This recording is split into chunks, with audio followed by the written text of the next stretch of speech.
आपको बता दूं कि इस समय मैं मुंबई में मौजूद हूं, क्योंकि कल जिस तरीके से नवाब मलिक की गिरफ्तारी हुई थी, मैं उसी को कवर करने आई थी, जो सियासी घमासान यहां मचा। लेकिन दुनिया में आज एक और बड़ा घमासान मचाया रूस ने, जिसने यूक्रेन के ऊपर हमला बोल दिया। और वॉर जोन में मेरे सहयोगी प्रणय उपाध्याय मौजूद है। प्रणय, मैं आपसे इस समय का ताजा अपडेट जानना चाहूंगी, और दूसरा मैं ये भी समझना चाहूंगी कि रूस जैसा ताकतवर देश ये क्यों कह रहा है कि उसकी मजबूरी थी, अपनी सुरक्षा के चलते हुए उसे ये युद्ध लड़ना पड़ रहा है, उसे ये हमला बोलना पड़ा है।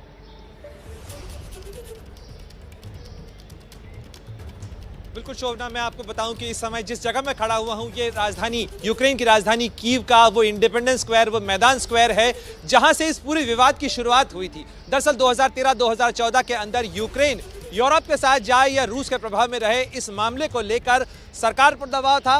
विक्टर यानुकोविच की सरकार के ऊपर इस दबाव के चलते उन्होंने यूरोप के साथ अपनी डील को कैंसिल किया, और उसके बाद ही इसी मैदान स्क्वायर के ऊपर हजारों की भीड़ जमा हुई थी। यहाँ पर कई दिनों तक प्रदर्शनकारी रहे, और यहाँ पर जो है गोलीबारी के अंदर करीब 100 से ज़्यादा लोग मारे गए थे। मैं अपने कैमरा सहयोगी से दिखाना चाहूँगा कि अब भी वो जगह एक मेमोरियल के तौर पर यहाँ बनाई गई है। इसे हेवनली 100 कहा जाता है, और यही वो जगह है जहाँ से ये सारा विवाद खड़ा हुआ। और उसके बाद तनाव इतना बढ़ा कि रूस ने पहले 2014 के अंदर क्राइमिया को अलग किया, और उसके बाद उसने 2023 के अंदर उसने घोषणा कर दी कि वो डॉनबास के इलाके में, यानी पूर्वी यूक्रेन के इलाके में वो अलग कर दिया। उसने अलग स्वतंत्र देश की मान्यता दी। लोहांस्क और दानियास्क के 2 अलग अलग रिपब्लिक बना दिए। ये वो इलाके हैं शोभना जहां रूसी बहुल आबादी है, क्योंकि इस विवाद में एक बहुत बड़ा तबका जो यूक्रेन का था, वो ये कह रहा था कि उन्हें रूस के साथ रहना चाहिए, क्योंकि यहाँ रूसी बोलने वाले लोगों की संख्या भी बहुत ज़्यादा है।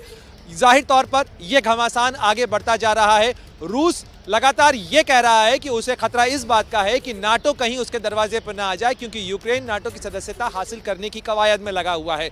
नाटो से रूस को खतरा है, रूस कतई नहीं चाहता, और इसीलिए वो अपने और नाटो के बीच में बफर जोन को बड़ा बनाना चाहता है। इसी कवायद में उसने इन 2 तथाकथित रिपब्लिक्स को मान्यता दी। लेकिन अब जो बड़ा मुद्दा है शोभना, वो इस बात का है कि न केवल रूस ने एक तरफा उन्हें मान्यता दी है, बल्कि उसने उनके साथ सैन्य संधि भी साइन की है, और उस सैन्य संधि के तहत ही उसने डी यूक्रेनाइजेशन, यानी यूक्रेन मुक्त पूर्वी यूक्रेन के हिस्से को बनाने का फैसला किया है। और उसके तहत ही जो रूसी सेनाएं हैं वो इस डॉनबास के इलाके के अंदर मिलिट्री ऑपरेशंस कर रही हैं, यूक्रेन के खिलाफ ऑपरेशंस कर रही हैं।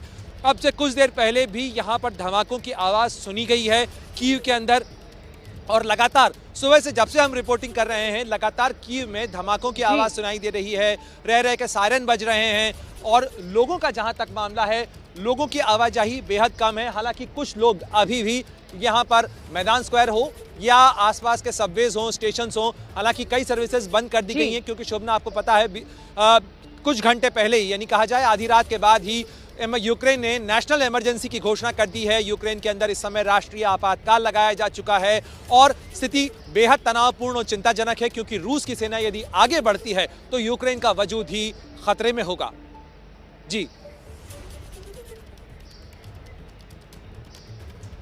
बिल्कुल प्रणय, आप हमें वहां से ताजा हालात का अपडेट भी दे रहे हैं, और साथ ही ये भी बता रहे हैं कि यूक्रेन का अस्तित्व खतरे में आ सकता है अगर इस युद्ध को तत्काल प्रभाव से नहीं रोका गया। रशिया अपनी मनमानी कर रहा है।